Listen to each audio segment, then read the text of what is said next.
boa noite, graça e paz. Nós estamos iniciando mais um Está Escrito, e você é o nosso convidado essa noite para mergulharmos juntos nas Escrituras e compartilharmos aí de um tempo de crescimento, de edificação, um tempo de aprendizado.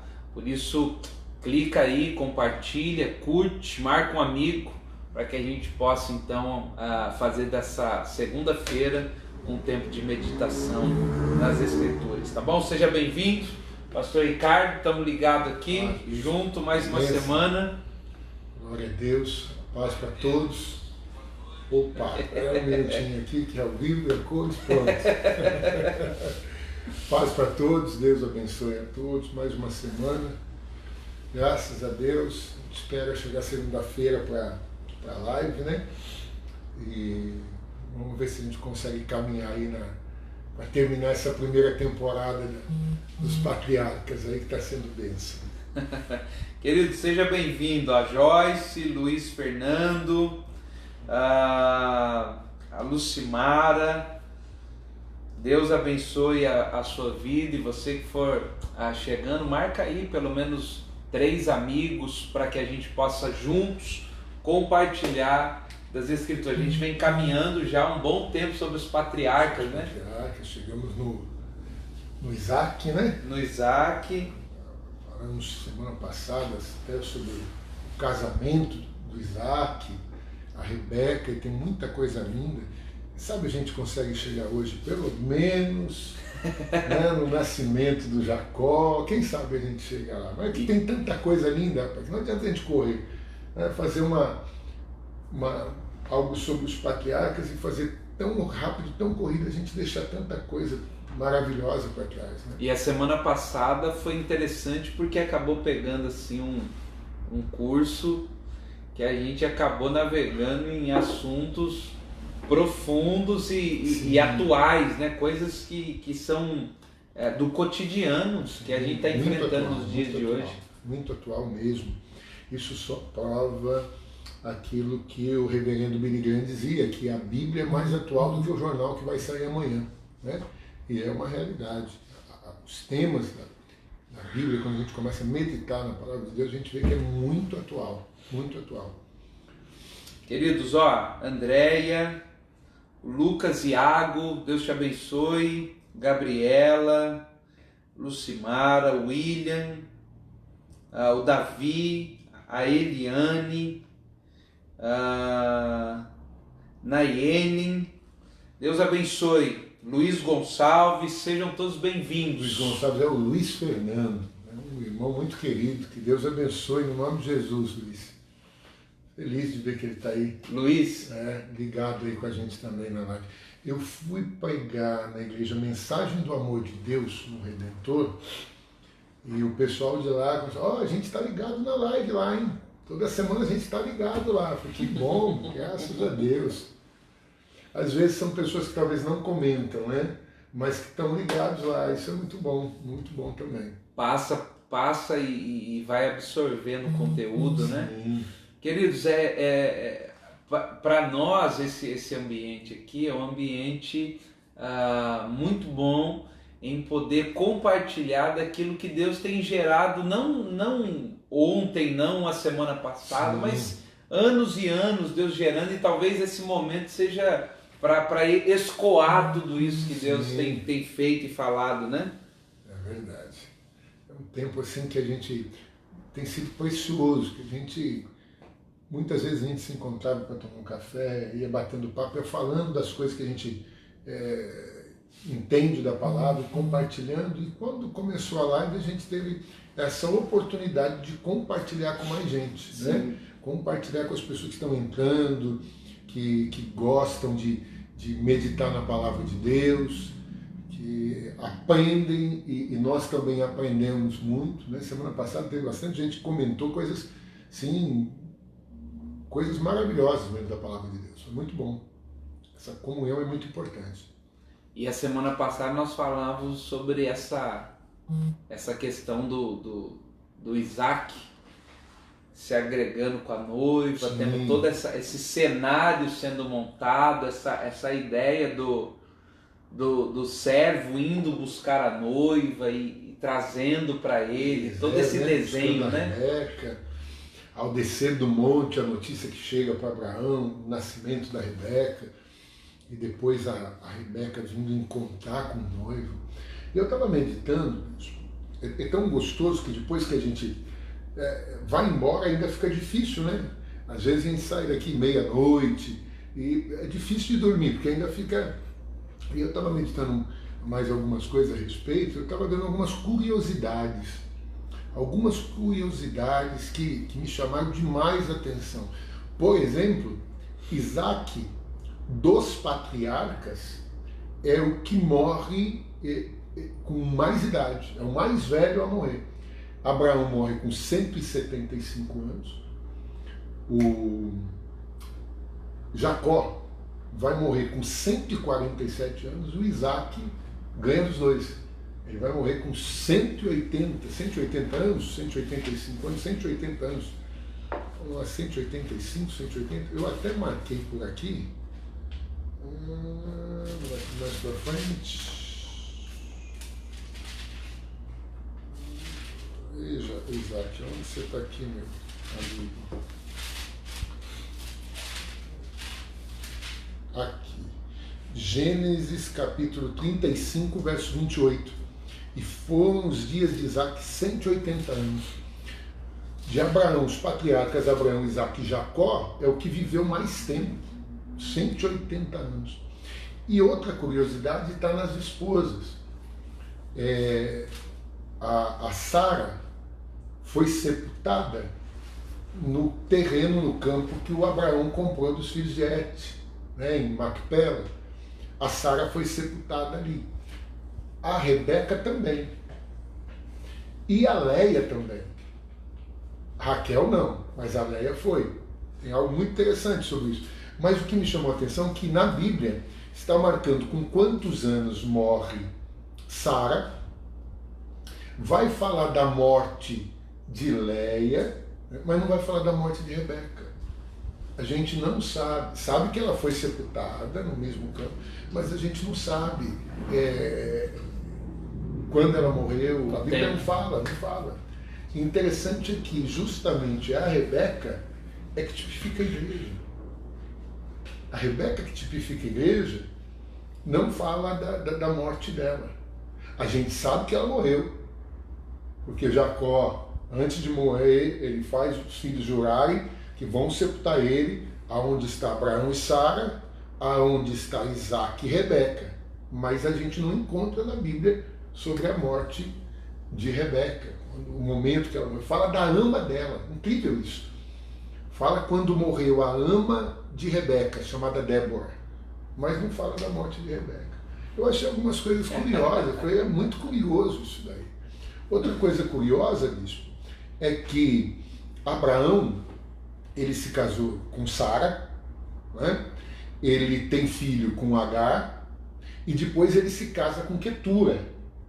E vai ter mais alguns filhos com Quetura. O Jacó, ele casou com Leia, com Raquel, teve filho com as duas, vai ter filho com Bila e com Zilpa. Mas o Isaac, dos patriarcas, é o único que se casou com uma única mulher e teve filho com apenas essa mulher. Não poderia ser diferente, Isaac sendo um tipo de Cristo, porque Cristo só tem uma noiva, Isaac só tem uma esposa. Então isso eu achei muito interessante.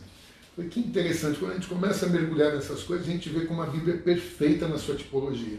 Tipologia.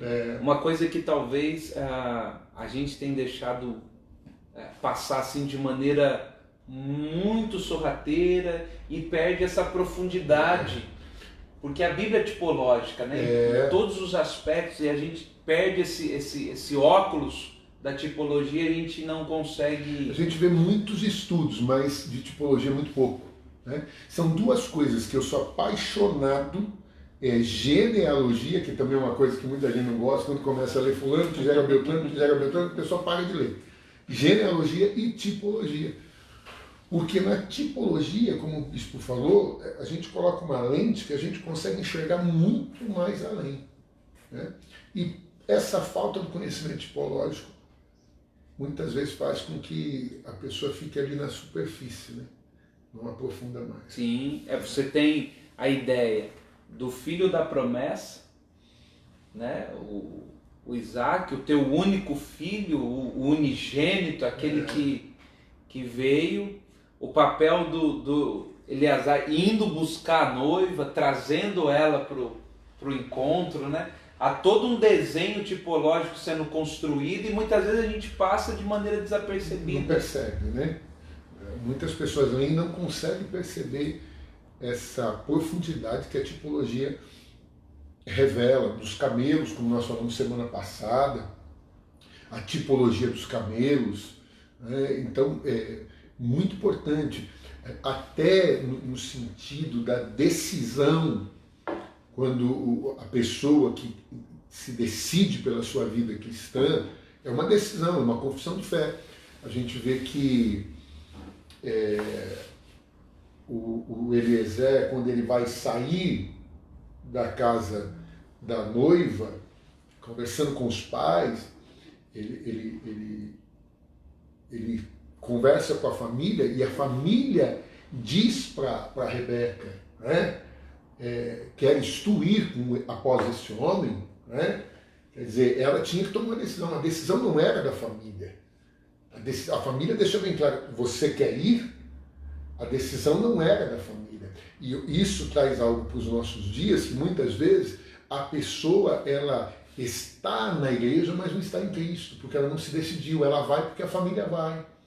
Porque o pai é crente, é cristão, a mãe, né? A avó, a família está levando, mas ela ainda não decidiu. E o tipo da Rebeca mostra justamente isso. Queres tu ir após esse homem? Quer dizer, é uma decisão dela. A família diz, você vai se decidir, é isso que você quer? É muito importante isso. E uma coisa interessante é que depois a família tenta segurar ela. O Eliezer diz, não, nós temos que ir embora. Então essa questão que parece que eu vejo Jesus diz, quem quiser vir após mim, né? Então é uma decisão, é uma renúncia, ela abre mão. É muito bonita essa... Porque parece, pastor Ricardo, que a cada dia que passa, esse momento do se você quiser vir após mim, tem que ficar de lado. O seguir a Jesus hoje é o seguir a Jesus de longe. É mais como um espectador do que um seguidor. Né? Nós temos isso. Exato, né? Nós não temos mais o discípulo. Nós temos aquele um que de longe ele está assim, olha, eu quero segui-lo, mas eu quero ficar de longe. Porque sabe que se aproxima dele, tem o se quiser vir após mim, negue-se a si mesmo. Isso é profundo demais e é uma das coisas que chama muita atenção mesmo, né? Porque não é seguir uma religião, não é frequentar uma igreja, né? Porque hoje muitas vezes o que a gente vê muitas vezes é isso, né? É uma igreja, é um modismo, né? É aquilo que satisfaz a minha alma, né? Quando fazia o programa da rádio, eu achava interessante que muitas pessoas diziam assim, procure uma igreja mais perto da sua casa. Então é mais cômodo. Mais cômodo, né? Mais cômodo. A mesma coisa, procure uma igreja com a qual você goste, você se identifica. Meu irmão, a gente tem que se identificar com Cristo. A palavra que a família dá para Rebeca, como é mesmo? Queres tu ir após este homem, que é o Eliezer, o tipo do Espírito Santo. É isso. E o Espírito Santo, o Eliezer, está conduzindo a Cristo. Ele está conduzindo ao Isaac. E é interessante que a jornada dali da onde eles estavam até... Isso é muito lindo. Isso é profundo, é maravilhoso demais. Não sei se você gosta dessas coisas, mas eu estava lendo um estudo de um rabino judeu famoso, muito antigo, e ele dizia assim que o trajeto de Eliezer até o lugar onde ele encontra a Rebeca, e ela vai dar água aos camelos levava 17 dias. Mas ele faz um dia. Eita. Então isso mostra, diz esse rabino, que isso mostra que foi uma intervenção divina. Foi um agir de Deus para que ele chegasse com os 10 camelos lá. Agora, com a mente cristã, eu vejo uma coisa linda. Para o Eliezer, que é o tipo do Espírito Santo, ele leva um dia para chegar até Rebeca. Agora, quando ele volta com a Rebeca, aí então ele leva os 17 dias. Veja que interessante. Então, veja, a Rebeca, ela aceitou, eu vou. Mas ela passou por um processo até ter um encontro com ele no campo para ir para casa. Então a gente vê todo esse processo que o cristão passa, depois que ele se entrega a Cristo, né, ele confessa a Cristo, então o Espírito Santo vai trabalhando na vida dele. Todo esse processo que o Espírito vai trabalhando. Até a noiva ter um encontro com Isaac, o Cristo nos ares. Né? Então eu achei muito interessante isso. Porque é assim, quando Deus vem nos encontrar, o Espírito convence da justiça, do juízo, do pecado. Então, quando Deus tem uma obra na sua vida, e Ele tem, é assim, Ele vem e fala ao seu coração, o Espírito Santo fala ao seu coração. Agora, a partir do momento que você se decide por Cristo, tem toda uma caminhada. A vida cristã não é uma corrida de 100 metros. Né? Não é uma corrida para o Usain Bolt e aqueles corredores, né, americanos. Não é velocidade, né? É, aquela coisa que a gente vê, aqueles corredores americanos. Tinha até que eu não vou lembrar o nome agora, que eu gostava muito de vê-lo correr, que era... Depois apareceu o Usain Bolt e acabou com todo mundo, né? O cara pulverizou os recordes aí. Mas a vida cristã não é essa corrida de 100 metros, não é velocidade, como o bispo falou. Não, tem mais a ver com uma maratona. Né? É todo dia, é aquela coisa de constância. Então a gente vê a Rebeca indo encontrar com Isaac, era isso, decisão, né? As pessoas tentando segurar ela ali na sua família, ela vai, então ela tem que montar nos camelos que o Eliezer trouxe, e ela tem que caminhar até o encontro. Até o encontro. E essa caminhada é uma caminhada que hoje se cria muito problema nisso, pastor, porque às vezes as pessoas não entendem a grandeza da obra do Espírito Santo no processo, porque criou-se também uma ideia de imediatismo. Sim. Então, assim, se você foi batizado, você já tem que estar perfeito, né? E esqueceu-se desse trajeto, desse caminho, desse percurso. Esse caminho. Eu acho lindo quando a Bíblia relata sobre Noé, que era justo em todas as suas gerações, fala que Noé andava com Deus. Noé andou com Deus, assim como foi com Enoque.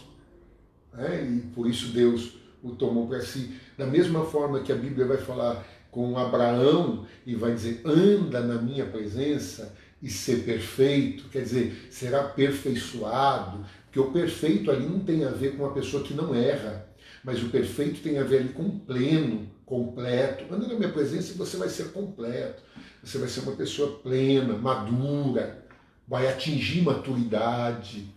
A maturidade, isso que o bispo falou é muito sério. A maturidade cristã se cobra a maturidade de pessoas que aceitaram Cristo ontem.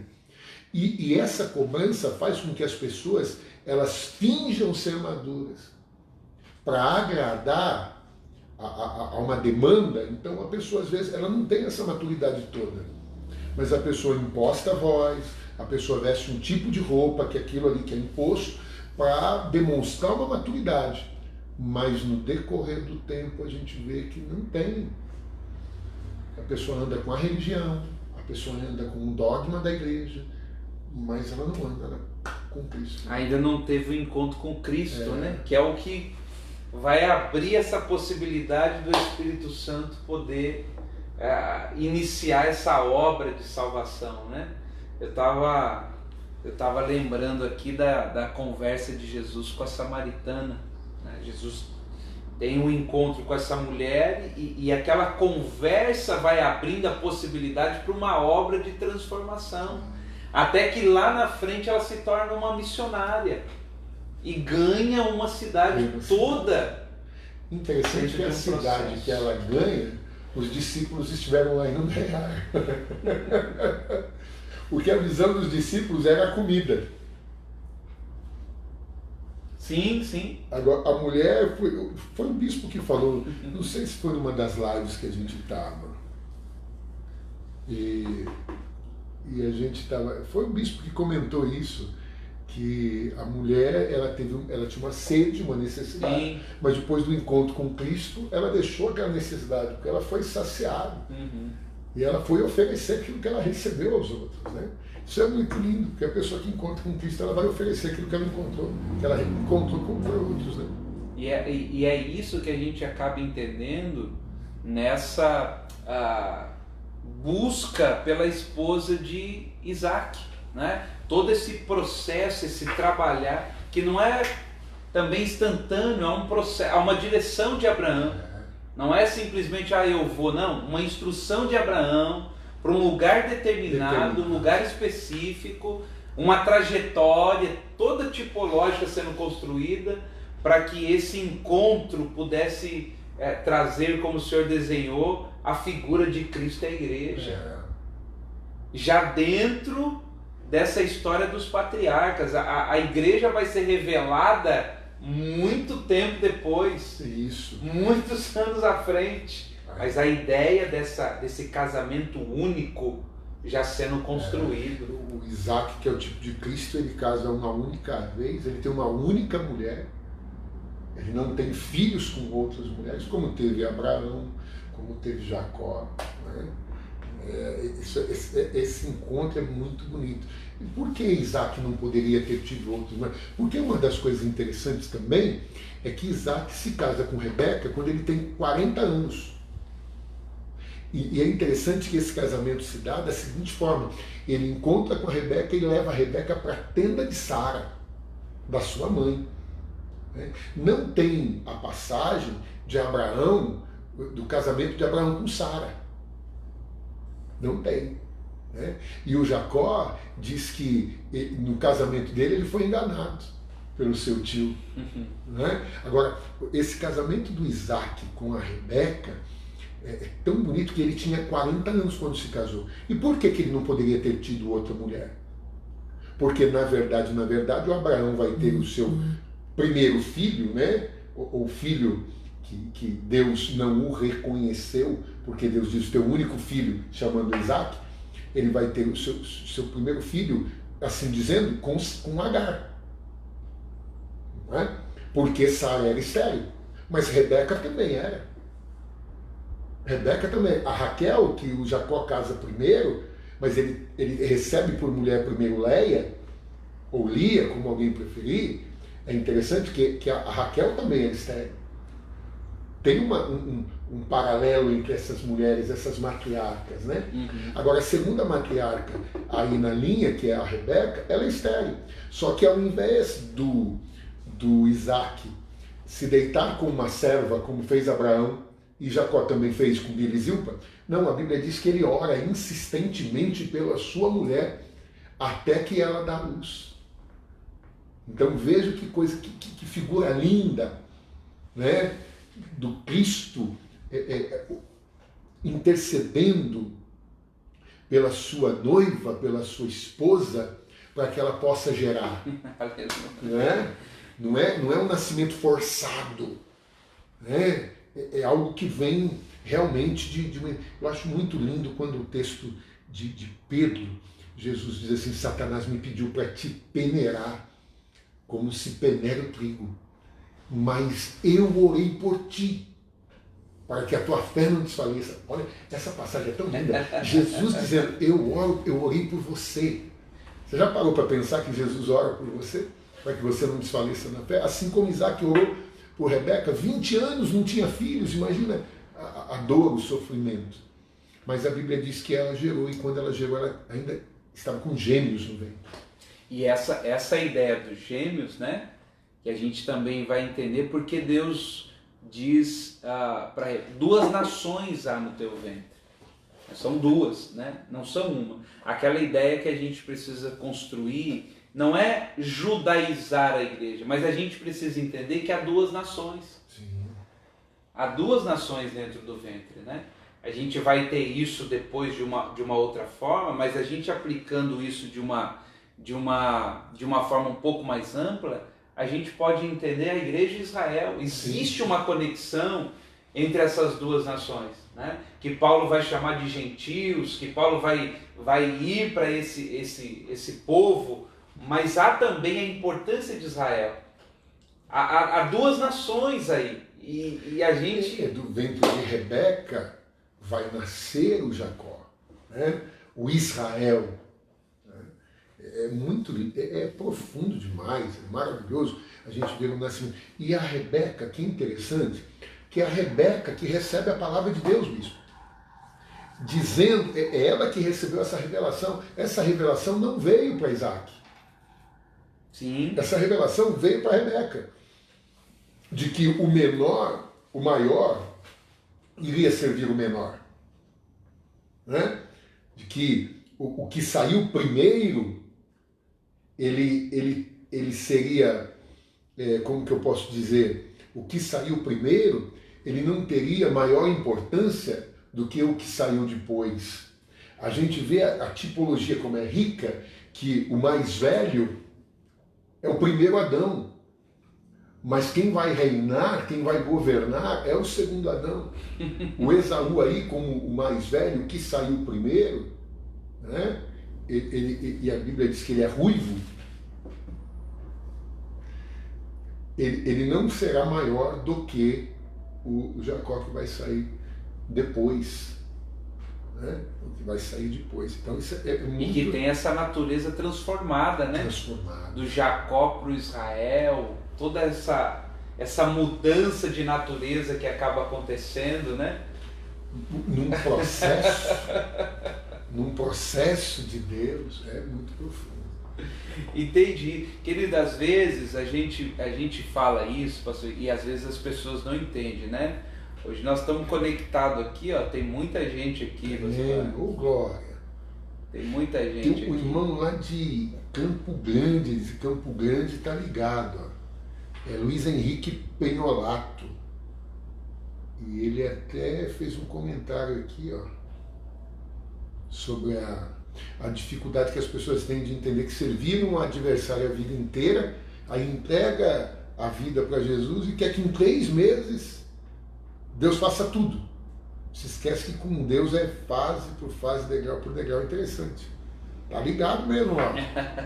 Tá ligado, comentário pertinente. Deus abençoe. Glória a Deus.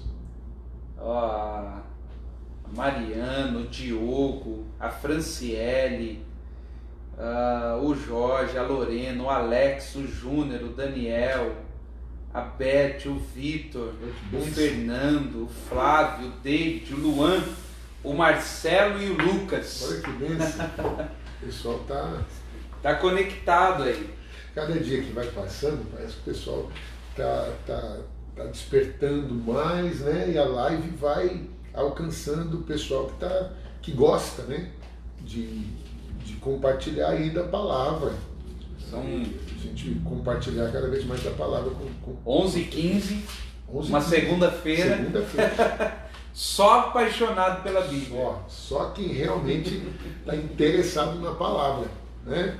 Isso é muito interessante. Mas a gente pegando essa ideia ainda, pastor Ricardo, e vendo a maneira como Isaac lidou com o mesmo problema que o pai, né?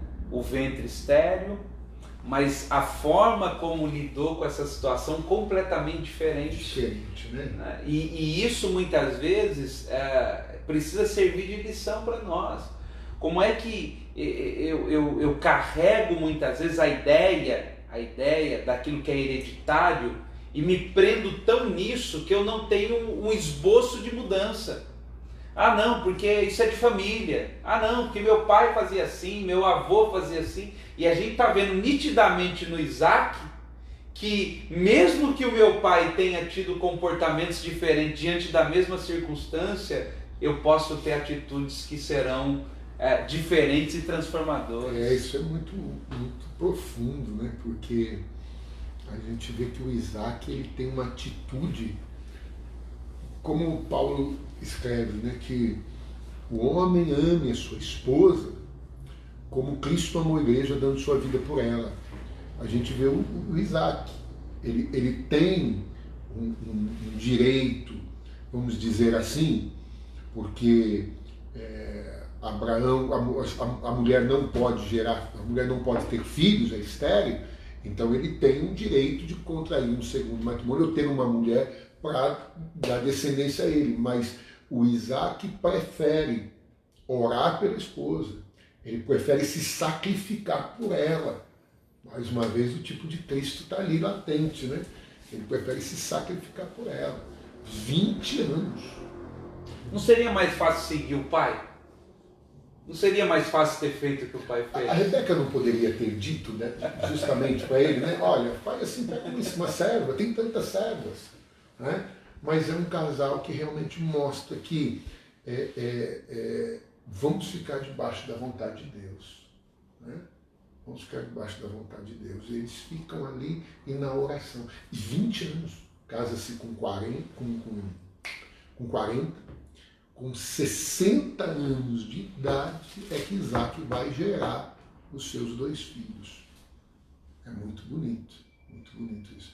E eu achei interessante que até o texto aqui, ó, vai dizer aqui, ó, Gênesis 25, no verso 20, vai dizer, e era Isaac da idade de 40 anos quando tomou por mulher a Rebeca, filha de Betuel, arameu de Padã Arã, irmã de Labão, arameu. E Isaac orou insistentemente ao Senhor por sua mulher, porquanto era estéril. E o Senhor ouviu as suas orações, e Rebeca, sua mulher, concebeu. Como a Bíblia é clara em dizer que Deus ouviu as orações de Isaac. Ouviu as orações de Isaac e a sua mulher concebeu. Aí vai falar aquilo que o bispo comentou aqui, né? Os filhos lutavam dentro dela e ela então pergunta ao Senhor por que estava acontecendo aquilo, e aí o Senhor dá a revelação das 2 nações para ela, né? É muito bonito. E uma coisa interessante, bispo, é que o Isaac aqui, a Bíblia vai dizer que logo em seguida vai falar dos filhos crescendo e vai falar uma coisa aqui que me chamou muita atenção. No verso 28 do capítulo 25, vai dizer assim, e amava Isaac a Esaú, porque a caça era de seu gosto, mas Rebeca amava Jacó. E esse amava Isaac a Esaú me chama muita atenção, porque tem um texto na Bíblia que o próprio Deus diz assim, odiei a Esaú, amei a Isaac, amei a Jacó, né? Aborreci a Esaú, mas amei a Jacó. É interessante, se a gente for ver pela ótica humana, o Esaú, aqui, ele é um caçador, né? É um camarada, um homem do campo. E a Bíblia diz que Jacó era um homem simples. Está escrito aqui no verso 27. É um homem simples. Habitava em tendas. Pastor, oi. estão mandando uma pergunta para a gente aqui, a irmã Joyce Lima. Não sei se está escrito, mas pode Isaac ter sido instruído pelos pais a não cometer o mesmo erro? Essa moça Joyce Lima, ela sempre tem aquelas perguntas muito boas. Eu lembro da outra live que ela fez uma pergunta fantástica. Diga aí. Meu pai brincava assim comigo, quando fica assim sou eu? Mas eu acredito que é o que a gente estava falando agora há pouco, ele teve todos os motivos para seguir o exemplo do pai, né? Mas a gente vê que dentro desse propósito eterno de Deus, né, havia algo muito mais amplo do que simplesmente casar com Rebeca. Sim. Ele tinha que ter esse papel tipológico mesmo, né?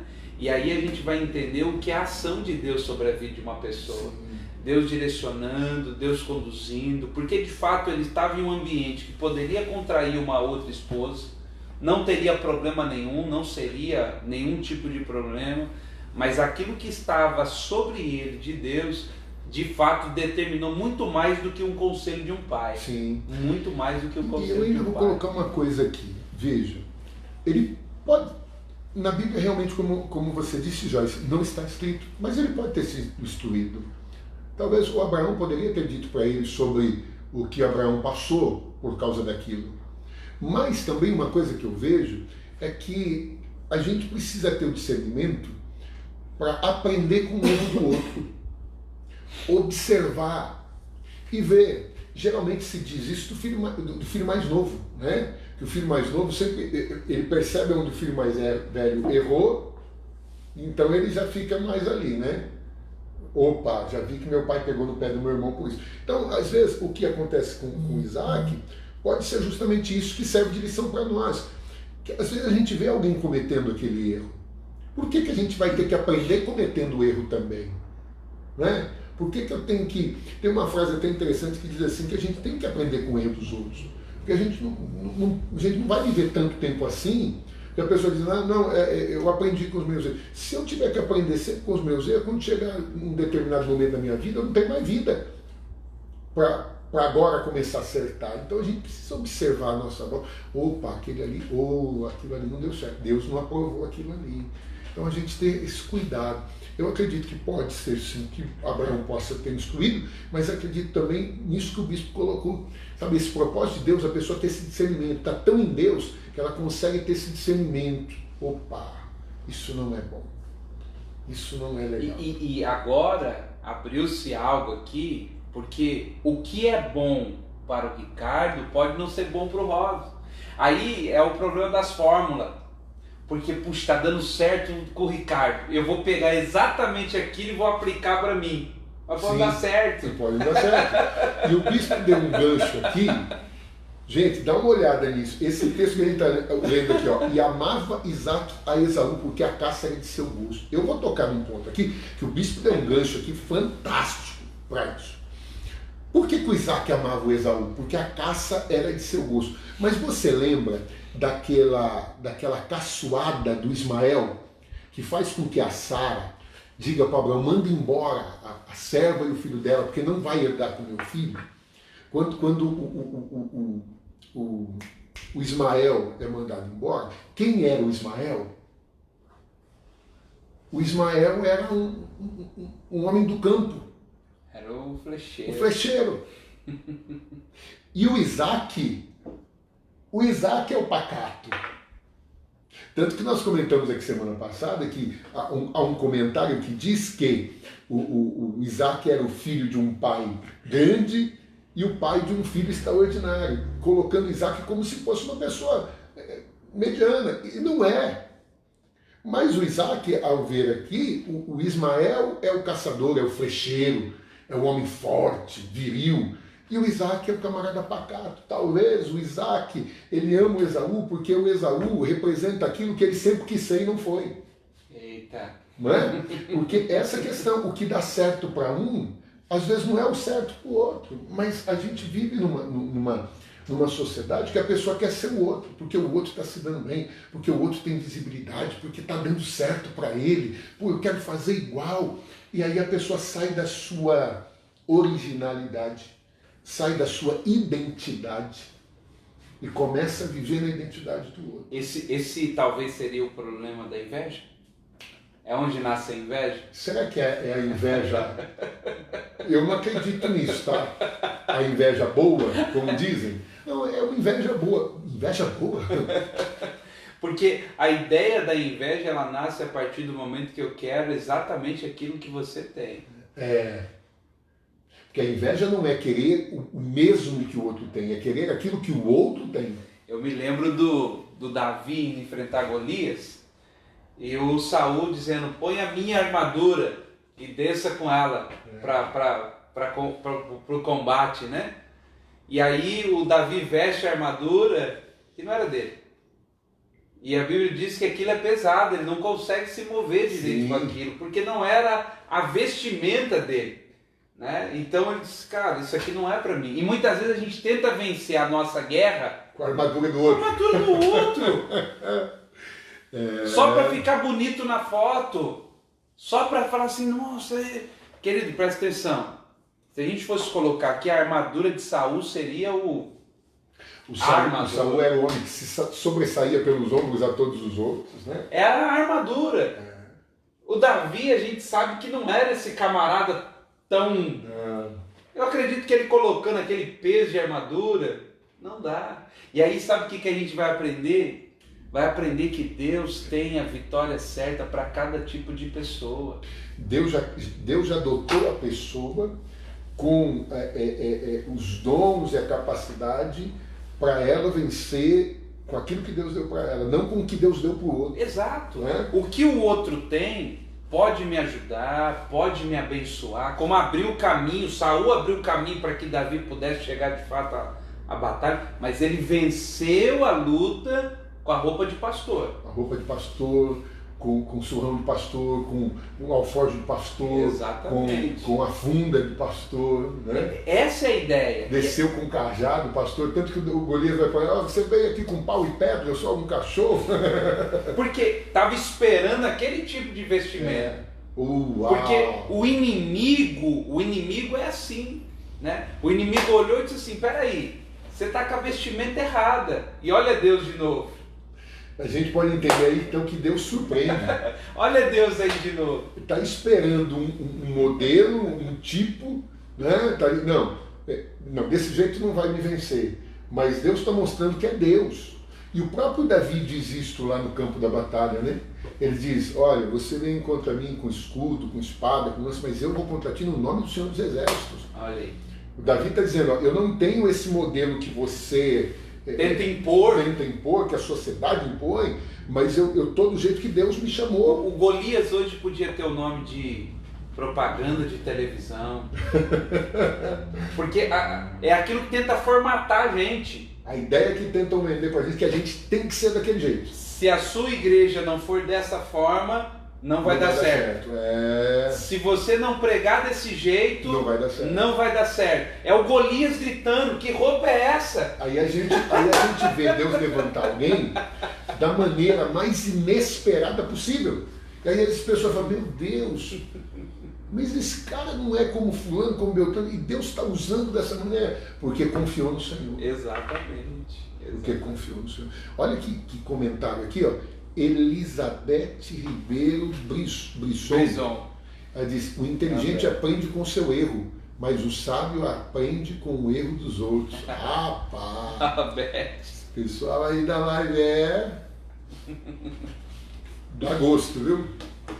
Estão ligados, né? Estão ligados. Isso traz uma alegria muito grande, né? Então, bispo, essa coisa do Isaac se vê no outro. E isso vai trazer também uma questão do Jacó carregar isso com ele. Eu só vou ser abençoado se eu for como meu irmão. Porque ele também era pacato. Meu irmão, nós não vamos ser abençoados se a gente for igual a alguém. Se Deus quisesse que você fosse igual a alguém que não fosse Cristo, Ele teria te feito igual, idêntico. Mas não tem como. Já na nossa digital já mostra que cada um tem a sua, né? Não é igual, ninguém é igual. Nascem gêmeos e ainda assim são diferentes. Tem a sua personalidade, a sua identidade, né? A forma como que Deus te usa. É uma coisa muito, muito bonita. E eu posso colocar uma coisa, pastor Ricardo, porque como pode ser perigoso o não descobrir a sua identidade. Né? Perceba que durante toda a trajetória de Jesus, um dos grandes confrontos que ele recebe é com relação à identidade. Pode vir alguma coisa boa de Nazaré, se tu és o filho, sabe? Tudo isso vai sempre percorrendo a vida de Jesus, tentando... É uma estratégia do diabo questionar a identidade. Né? Se tu és o filho de Deus. Pai, Jesus acabou de sair das águas, faz 40 dias, né? Que saiu das águas ali, eu vim. Este é o meu filho amado. Agora o diabo apresenta, você é mesmo filho de Deus. Essa questão do confronto da identidade, se a pessoa não estiver bem firmada. Bill Johnson que diz, né, que quando você descobre quem você é, você nunca mais vai querer ser outra pessoa. Né? Então, quando a pessoa quer ser outra pessoa, é porque ela ainda não descobriu quem ela é. Lá em Mateus capítulo 16, Jesus retoma o discurso dizendo: quem as pessoas estão dizendo que eu sou? Vou dizer, presta atenção. Você nunca pergunte para alguém quem você é se você primeiro não descobriu quem é você. Eu só posso perguntar para o Ricardo quem ele acha que eu sou quando eu já descobri quem sou. Porque senão eu serei quem você pensa que eu sou e não quem eu tenho que ser. E Jesus, tendo convicção da chamada, ele disse assim: quem as pessoas estão falando que eu sou? Aí, uns estão falando que o senhor é João Batista, isso é profundo demais. Será que todo mundo pegou isso aí? Isso é profundo demais, gente. Fala de novo, bispo, por favor, por favor. O Ricardo vai aprender agora, deixa eu falar. Por favor, é demais. Eu digo aqui na igreja, eu sou pastor, eu não sou professor. Quando eu falar, tem que escrever, porque não sai de novo. É tremendo isso. Porque identidade, irmão, é uma coisa séria. Eu fico horrorizado quando as pessoas querem saber o que os outros estão falando dela, quando ela mesma não sabe quem ela é. Se ela faz isso, é perigoso. Por isso que eu fiquei chocado aqui. Porque quando a pessoa faz isso sem saber quem ela é perigoso. Porque ela pode começar a se mover pelo que os outros pensam dela. Se torna aquilo que falaram. O que estão falando que eu sou? Estão falando que você... Aí o camarada, em vez de andar na identidade dele, ele começa a andar naquilo que os outros estão falando que ele é para agradar os outros. Exato. E aí é que acaba gerando a frustração. Exato. Porque aquilo que as pessoas pensam de mim e que eu não sou, muda constantemente. Muito. Depende da estação, da época, está sempre mudando. Aparece outro que as pessoas talvez se identificam mais porque é isso que elas estão projetando nas pessoas. E aí a pessoa começa, agora eu tenho que ser igual àquele, porque agora a moda está naquele. Agora, isso é profundo quando o bispo diz assim, Jesus... Veja, o bispo disse assim que Jesus falou o seguinte: quem as pessoas dizem que eu sou? Mas Jesus já sabia exatamente quem ele era. E uma pessoa tem a revelação. Porque uns dizem que é João Batista, outros dizem que é Elias, aí eles... E vocês? Isso. Porque eles responderam, no primeiro momento, de quem estava fora. Aí Jesus traz a pergunta para o modo mais íntimo. Tá, eles estão falando que eu sou isso, mas eles estão lá. E vocês que estão caminhando comigo? Quem vocês dizem que eu sou? Rapaz. E sabe o que eu paro para pensar, pastor Ricardo, aqui? Isso. Numa coisa bem simples. Às vezes, a gente imagina que quem caminha com a gente nos conhece. Lembra da parábola dos talentos? O que recebe um talento, quando é questionado pelo teu Senhor, ele diz assim: eu sei quem o Senhor é. O Senhor é um homem mau. Não é isso? E a minha pergunta é: quem é o Senhor daquela parábola? Será que era mau? Agora, dizem que um talento, irmão, procura aí, você que tem a sua Bíblia, e procura aí, ali no final, lá tem as tabelas de pesos e medidas lá, procura saber quanto que era um talento, para você ver quantos quilos era um talento. E aí você procura, aí no Google mesmo, faz uma conversãozinha de quanto eram os quilos do talento, e faz uma conversãozinha na moeda de hoje, para você ver quanto era. É uma fortuna, irmão. Agora você acha que um homem que é mau, dá uma fortuna para um camarada e fala assim: toma, fica com o que é meu, cuida aí, eu vou sair, quando eu voltar, cuida do que é meu. Era um ano trabalhado, né? Um talento? Acho que era um ano trabalhado, alguma coisa assim. Um talento era equivalente a um ano de salário. Rapaz, eu sei que, se não me falha a memória, é 43 mais ou menos quilos de prata ou de ouro. Porque tem o talento da prata, né? Era uma fortuna. Agora, que homem que é mau, bicho, pensa só, eu chego aqui com uma fortuna e dou na mão da pessoa e falo assim: ó, toma aqui para você cuidar do que é meu. Olha que confiança foi depositada. Quer ver uma outra coisa, pastor Ricardo? Os discípulos estão com Jesus na beira da praia. Aí Jesus disse assim: ó, vão indo, eu vou despedir a multidão, depois eu encontro vocês. A gente conhece a passagem: levanta-se uma tempestade. Veja, é questão de horas. No meio da tempestade, Jesus aparece. Quando os discípulos olham para ele e dizem assim: há um fantasma. Peraí, era Jesus até pouco tempo atrás. Aí aconteceu uma tempestade e agora já não é mais Jesus, é um fantasma. Por quê? Porque a tempestade também tem essa capacidade de mudar as pessoas. Não porque as pessoas mudaram, porque eu estou enxergando diferente. Aí Jesus precisa levantar a mão e dizer assim: ei, calma, sou eu. Não é um fantasma, não. É aquela situação em que a gente se coloca muitas vezes, ele fala assim: querido, sou eu. Calma. É o mesmo que te ajudou quando você chegou. Porque há uma grande questão assim: o pastor está diferente. O pastor mudou. Não entende que todos passam por tempestade. A mesma tempestade que eles estavam enfrentando, Jesus vinha naquela tempestade também. Era a mesma. Só que a visão de Jesus para eles não mudou. A visão de Jesus, eles continuam sendo meus discípulos. A visão dos discípulos para Jesus era diferente. Ele é um fantasma. É um fantasma. Então isso é problemático, porque às vezes as pessoas não entendem que a visão do líder para elas não muda, independente da tempestade. Já a tempestade pode mudar a visão dos discípulos para com o líder. E isso, se não tem identidade, o pastor entra em crise. Sim. O líder entra em crise. Porque ele vai entender que ele mudou de fato. Mas na verdade não mudou. Não mudou. É a tempestade. É a tempestade, é a situação, é a circunstância que cada momento pede de nós uma demanda, uma atitude, né? Isso é profundo. Aquela questão, bispo falando, eu lembrei daquela questão que Jesus está falando que ele vai para o Pai e o Filipe diz: mostra-nos o Pai. Jesus falou: Filipe, você está tanto tempo comigo e não me conhece? Está tanto tempo comigo e não me conhece.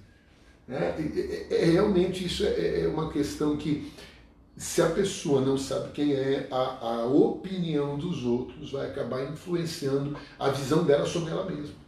E ela pode querer ser quem os outros acham que ela é. Para agradar, para corresponder, entra numa frustração, terrível, numa crise de identidade. Porque ela está sempre querendo agradar o grupo onde ela está. Só que nós não temos um único grupo de relacionamento. Sim. Tem o grupo da faculdade, tem o grupo da igreja, né? E eu vou querendo viver essas personalidades em cada ambiente, eu vou acabar me frustrando, porque eu não sou quem eu sou.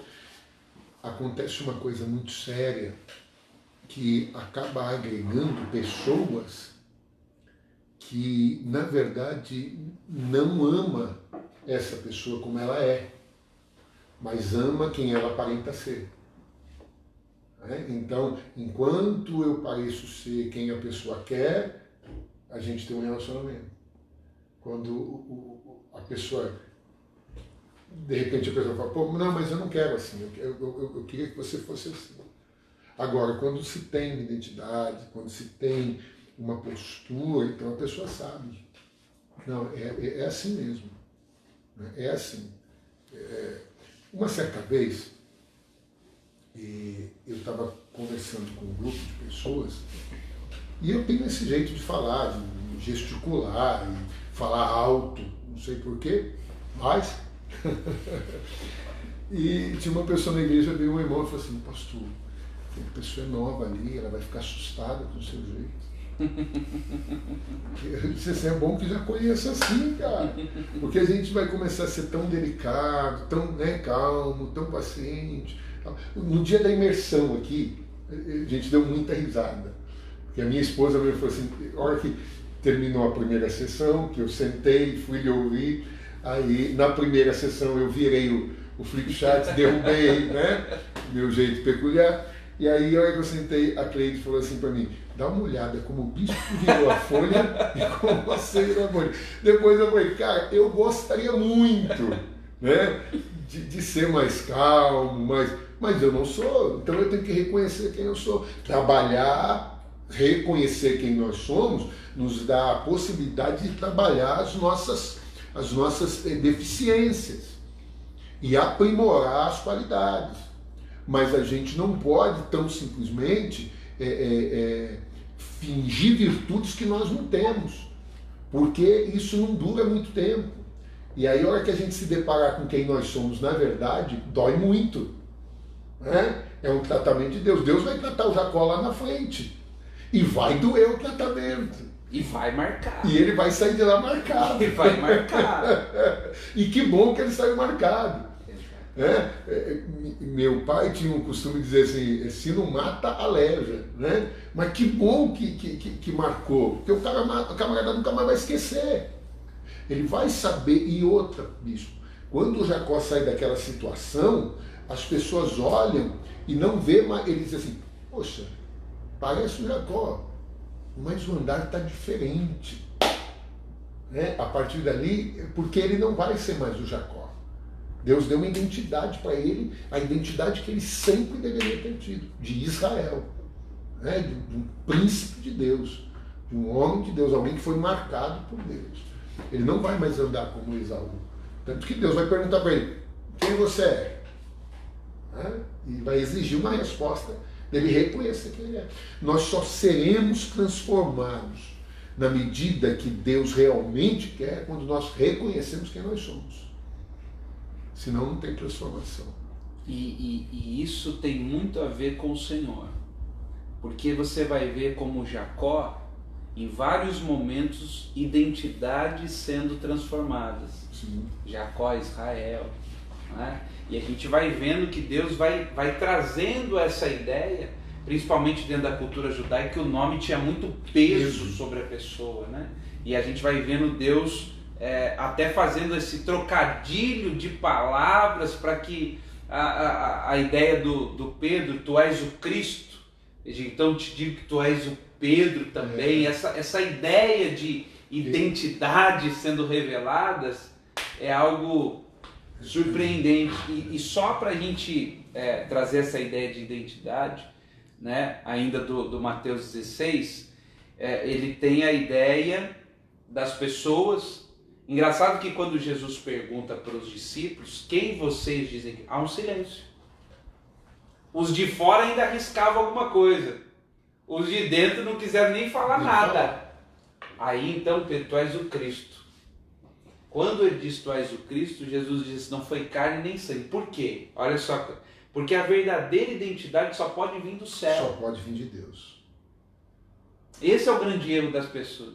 Fica procurando identidade nas pessoas. A verdadeira identidade, ela está em Deus. Só Deus pode dar.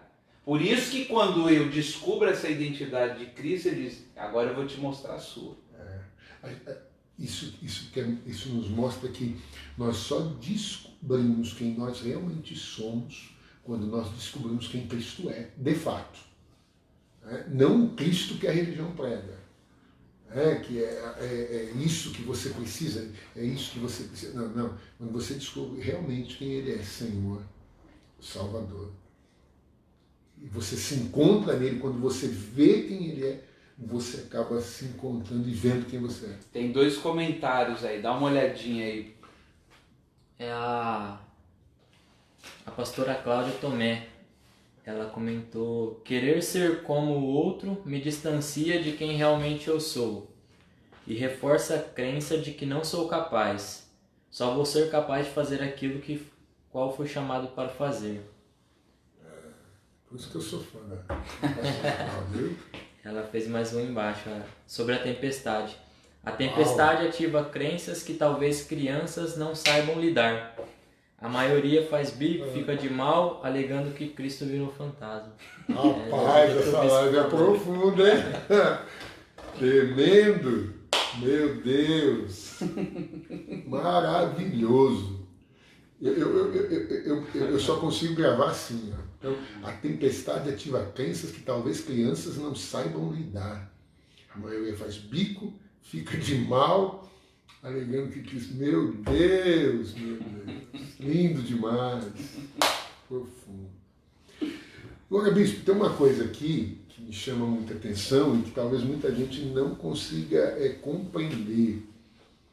Porque o texto vai dizer que o Jacó estava preparando uma comida, um guisado, inclusive, e o Esaú do campo chegou cansado e pediu para comer aquilo que o Jacó estava fazendo. E o Jacó disse, vende-me hoje a tua primogenitura. Isso aqui é muito interessante. O verso 33 diz assim: jurou-lhe e vendeu a sua primogenitura a Jacó. E as pessoas não conseguem entender que aqui está falando de primogenitura e não está falando de bênção. Que muitas pessoas confundem a primogenitura com a bênção, até por ter uma semelhança, parecer muito igual, mas não é. Então, a questão da primogenitura, o que seria primogenitura e o que seria bênção?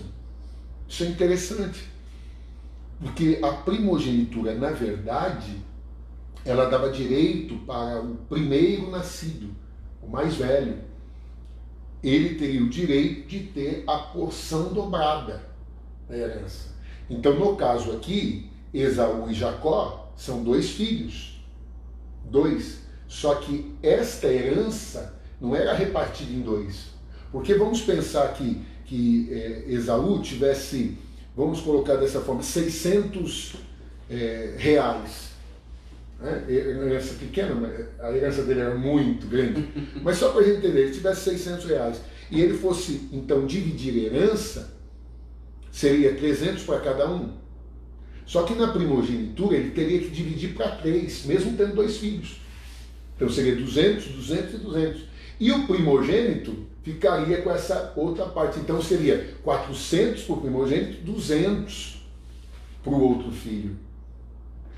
E o que Jacó está pedindo é: me vende a tua primogenitura. O que Jacó está falando ali é desta herança que vai ser dividida. Isso leva a gente a entender, muitas vezes, a parábola dos 2 filhos lá, do pródigo, né? Quando ele diz para o pai: dá a minha parte da herança, mas ele é o mais novo. Então o pai vai dividir, vai repartir herança, não é dividir, mas repartir herança com os 2. O mais novo leva a parte menor. O mais velho leva o mesmo que o novo levou e mais uma parte. Então a gente vendo isso, a gente percebe que não é justa a reclamação do mais velho. Não é justa quando ele diz assim: eu te sirvo há tantos anos e nunca me deste um cabrito. A parte dele da primogenitura é maior do que a do irmão. E essa primogenitura, esse mais velho recebia essa parte a mais porque lhe cabia uma responsabilidade também. Era ele que, na falta do pai, levava o nome da família e tinha que cuidar dos irmãos.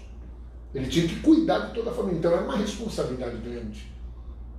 Ele tinha que cuidar dos outros irmãos. Se viesse empobrecer ou qualquer coisa, ele tinha que dar o auxílio. Vendo dessa forma, nós vemos como não é justa a colocação do filho mais velho na parábola do filho pródigo, porque quando o irmão perdeu tudo, cabia a ele cuidar do irmão. E o pai estava dando um bezerro que não cabia aquele. Ele estava reclamando do que o pai estava fazendo com o que era do pai. E cabia a ele cuidar. É interessante que isso nós vamos ver por toda a Bíblia. O Caim, que é o mais velho, Deus falando para ele: cadê o teu irmão? Ele diz: por acaso eu sou cuidador do meu irmão? Mas cabia para ele. Sabe, isso é muito importante. Por não distinguir a primogenitura da bênção, às vezes a gente faz muita confusão. Porque a primogenitura tem a ver com os bens terrenos, materiais. A bênção não. A bênção tem a ver com o espiritual. A bênção tem tudo a ver. Quando a gente vê o próprio Jacó, quando está perto de morrer, ele junta os filhos e ele começa a abençoar. E ele começa a falar do futuro. A gente fez agora 2 semanas atrás, nós gravamos uma aula para a escola sobre essa questão da bênção de Jacó. E às vezes as pessoas falam assim: o que é a bênção?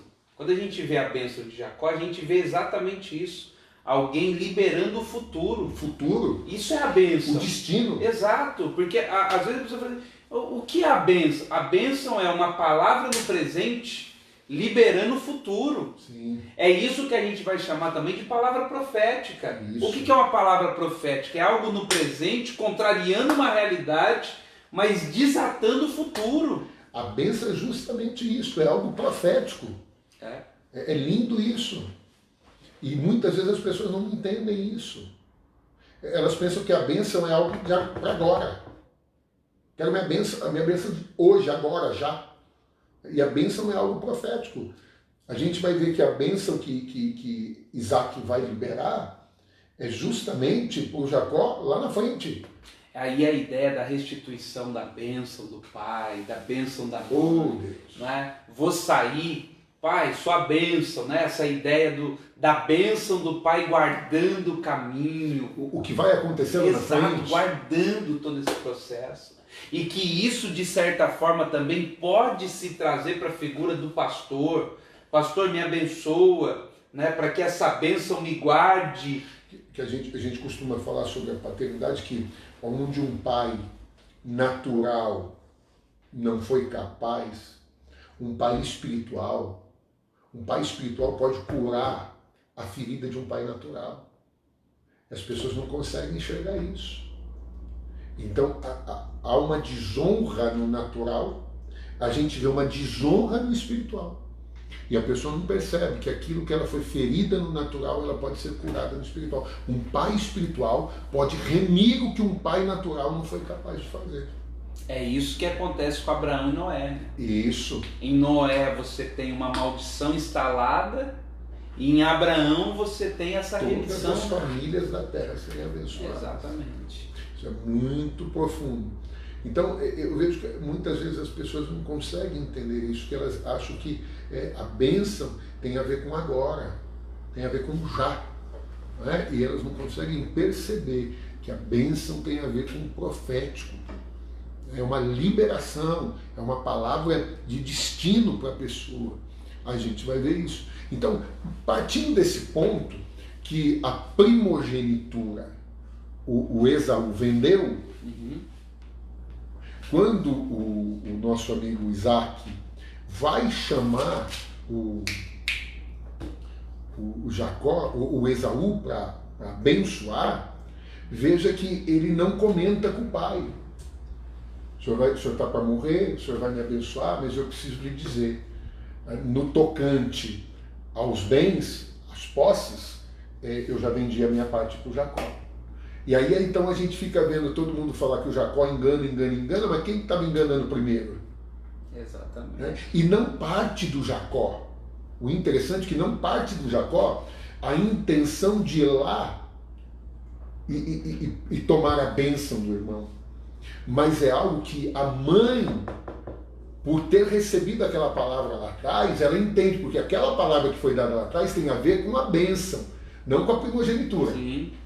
A palavra que ela recebeu de Deus, olha, o maior vai servir ao menor, tem a ver com a bênção, não com a primogenitura.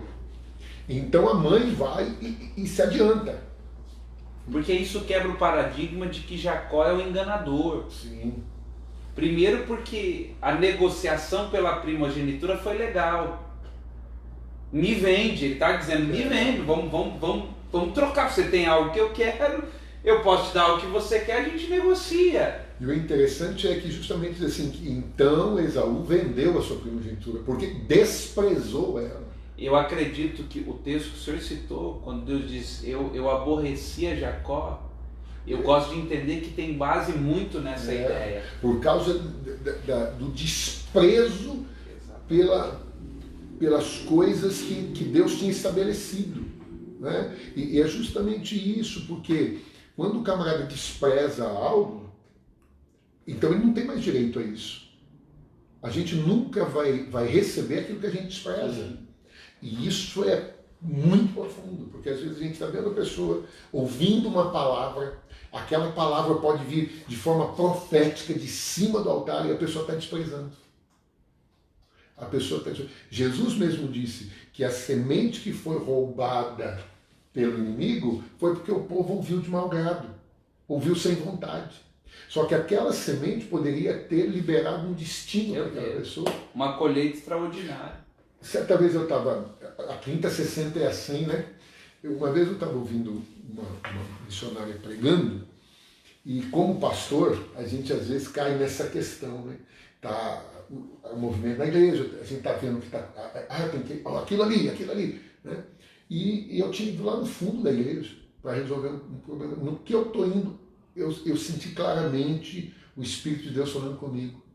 Volta, senta e fica atento, porque eu tenho algo para a tua vida. Pai, naquela hora eu voltei, larguei tudo, falei, aconteça o que acontecer, larguei tudo, sentei lá e fixei ali. Falei, Deus falou que tem algo para mim. E justamente Deus usou de tamanha forma que a palavra veio e aquilo foi um desatar para algo de Deus na minha vida. Então, quer dizer, não, eu tenho outras coisas para fazer. Despreza, não recebe aquilo que despreza. Esaú desprezou a primogenitura, ele não podia receber isso. Então a gente tem que tomar muito cuidado com a palavra que está sendo desprezada. Principalmente quando isso é algo como a primogenitura que veio do próprio Deus, né? Ele vai dizer que eu aborrecia. Deus havia dado algo que agora ele está dizendo assim, não quero mais. Não quero. É a história do eu não quero mais o chamado, eu não quero mais esse maná desprezível. Nós não queremos mais aquilo que veio do céu, foi bom durante um tempo, mas agora se tornou desprezível. Despreza mesmo, né? Despreza aquilo que Deus deu. Exatamente. É muito profundo. E é interessante que no capítulo 27, nós vamos ver aqui dizendo que Isaac envelheceu, os seus olhos se escureceram de maneira que não podia ver, e chamou Esaú, seu filho mais velho, e disse, meu filho, ele diz, eis-me aqui, já estou velho, não sei o dia da minha morte, agora, pois, toma as tuas armas, aljava o teu arco, sai ao campo, apanha para mim alguma caça, me faz um guisado saboroso como eu gosto, me traga para que eu coma, para que a minha alma te abençoe antes que eu morra. Então ele está falando da bênção, porque a primogenitura, o pai já sabia que o filho mais velho receberia, então isso já estava estipulado, já era feito antes. Agora, a bênção era muito tempo depois. Era lá na frente. E aqui, quando o nosso amigo aqui, o Isaac, vai abençoar, ele tem por volta de 100 anos. Ele vai abençoar. Olha aqui o que diz o verso 34. Ora, sendo Esaú da idade de 40 anos, se ele tinha 60 quando os filhos nasceram, o Esaú tem 100, tem 40, ele tem por volta de 100 a 105 anos aí. Então é interessante, ele com 100 anos, ele está achando que ele vai morrer. É muito interessante, porque o Isaac com 100 anos, ele está pensando, eu vou morrer. Mas nós falamos aqui que o Isaac, dos patriarcas, foi o que morreu mais velho, com 180 anos. Esse camarada ia viver mais 80 anos, irmão. Ele ia viver mais 80 anos, ele com 100 está achando que ele vai morrer. E o texto diz claro aqui, bispo, ora, sendo Esaú da idade de 40 anos, tomou por mulher Judite, filha de Beer, Eteu, e Basemate, filha de Elon, Eteu. E estas foram para Isaac e Rebeca uma amargura de espírito. Quer dizer, ele está achando que ele vai morrer porque ele está desgostoso da vida. E desgostoso por quê? Por causa do Esaú. O Esaú não segue, sabe, o ensino que o pai deu. Veja que depois o Jacó, a própria mãe vai dizer para o Isaac, manda ele lá para os meus parentes, porque eu não quero que ele case com essas mulheres que tinham costumes terríveis. Essas cananeias, os cananeus, sacrificavam seus filhos. Os filhos, os primogênitos, a importância da primogenitura, os primogênitos eram sacrificados aos ídolos. Isso traz um desgosto muito grande para Isaac, ao ponto de Isaac, com 100 anos, está dizendo, eu estou para morrer. Só que ele ainda vai levar 80 anos para morrer. Então veja que a amargura, como abate o coração do homem, como enfraquece o ânimo, a vontade de viver. O Isaac está dizendo que ele vai morrer. Ele vai falar, meu filho, não, vai buscar uma caça aí para mim que eu vou te abençoar. Liberar logo. Eu vou liberar logo a bênção antes que eu morra. Só que como Deus aborreceu a Esaú, ele não pode receber a bênção. Como ele despreza as coisas de Deus, ele não pode receber a bênção, porque a bênção já tinha sido prometida no ventre. E a semana que vem a gente vai falar sobre essa ideia da troca de pele, Uau! Né? Alguém entrando dentro de uma pele para poder receber, né? É muito profundo, é muito bonito, é a tipologia. É a tipologia. Tipologia. Queridos, nós Muito vamos caminhando. Aqui já até descarregou. Já estou sem. Que hora nós temos agora? Estamos 1h15. Jesus! 1h15. E o horário? Que horas são agora? 12h02. Meia-noite e pô, 2. eu já pensei que era 1h da manhã, que me deu um negócio aqui já. Foi meu pai do céu. Hoje nós temos aí o Joãozinho, o Mário, o Fê, tudo aqui na retaguarda, dando suporte. Os menininhos de Deus não aparecem, mas eles estão aí na contenção da obra. Queridos, Deus abençoe grandemente sua vida, sua semana. Se for preciso, reveja esse vídeo, né? Vai estar disponível no canal do YouTube. Entra lá no YouTube, acessa lá, está escrito, dá um curtir lá, um like, ativa o sininho de notificações. Eu vou aprender, nós vamos aprender isso ainda, viu? Nós vamos chegar lá.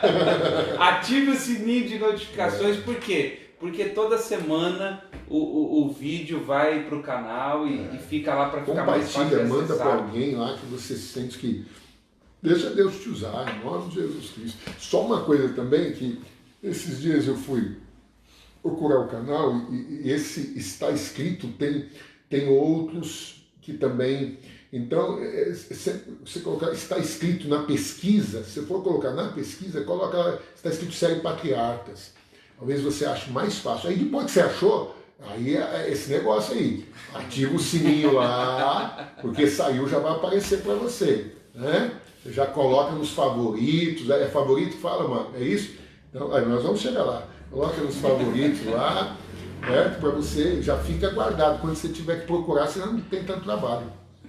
Queridos, Deus abençoe grandemente sua vida. A pastora Cláudia colocou mais dois. À meia-noite dois, nós estamos aí. mais 3 comentários lindos, lindos, lindos, lindos. Então você também que está aí, dá uma lida nos comentários aí, que você também vai pegar muita coisa bonita aí no comentário, profunda. Porque o pessoal que assiste a live e participa é um pessoal fora de série. Queridos, Deus abençoe sua semana. Isso. Mais uma vez, obrigado Deus abençoe. pela sua amizade, sua companhia. E Deus abençoe todos vocês. Mário, Felipe, João. Deus abençoe a todos. Shalom.